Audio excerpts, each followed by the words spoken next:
Morning, this is the final day of filming. It's day 60 on the road, and it's so strange to think that this is the culmination of 9 months of pre-production, 2 months of shooting, and the fact that we've even still got 4 months of post-production after this to put out a show that we love. So here's a little window into our world. Final checks, please, guys. Let's get rid of the GoPro stuff. All bags, everything offset, please. Okay, lock up the background, please, Willa. Rolling mic. South Africa is home to some of the most beautiful and ancient landscapes on the planet. When I heard I was going to come onto a reality show, I thought, how hard can it be? You know, I come from a background of working on big movies and stuff, and this should be a walk in the park. I can tell you, you big movie people out there, this stuff, it's not easy. Thank you, cameras. In you go. Last 20 minutes to go. It is incredibly tough to be a camera operator on this show because it is a reality show and you need to capture every moment. Everything is happening so fast, close to a fire, hot fire, smoke everywhere, and you can go crazy. 10.5 more hours of shooting before today ends. Tough on the crew, eh? Each episode, we have a basic plan, we have a storyline, and where Andrew and Justin's vision wants to go.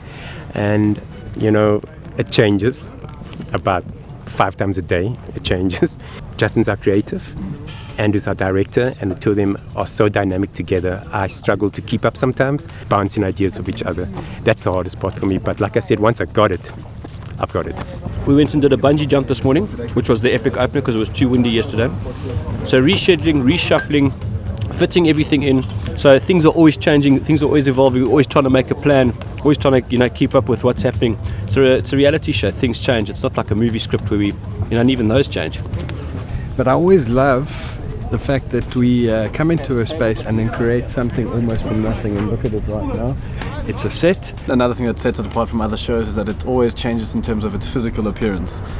You won't see two pansies looking exactly the same. Often it's built in situation at a location. It might be in a tree or next to a riverbank or up on a mountainside. You never really know what to expect. The art department is massive on this show. They have 5 vehicles alone, 2 8-ton trucks, a sprinter, panel vans, and they are loaded to the brim with props and signage and everything we need to make these sets look so awesome. I don't think viewers actually understand how much goes into a show like this. I think behind the scenes, you don't actually realize that you've got 3 sound guys around you and cameramen and full crew running around you, which is pretty crazy. I think that the reason why this show is unique is that it's actually a no-brainer. It talks to the psyche of what South Africans love to do. Everywhere across this country, every single day, somebody's lighting a fire and cooking something to eat with their families and friends. And I think that to take that to the next level, to say, well, if you can do that, why can't you produce outstanding, amazing food,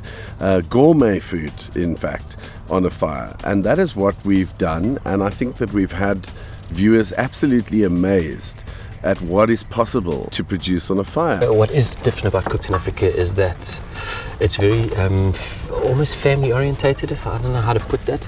You know, you don't walk onto sets and start hugging people. Here people hug in the morning, 16-hour day, and everyone's happy and smiling. Even Dan, who's the first time on set in the 13th episode.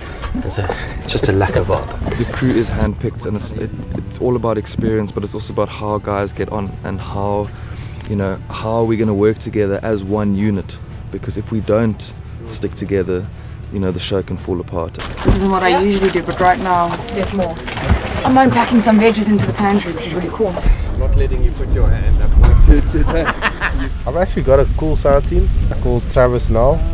It's a Durban boy, full on brew. I'm the lucky sound man. Travis hasn't mic'd so many it's lost before. So yeah, we're quite happy with having Travis as our sound man today. When there's a lot of contestants, you can have up to 6 voices in your head, plus comm sets.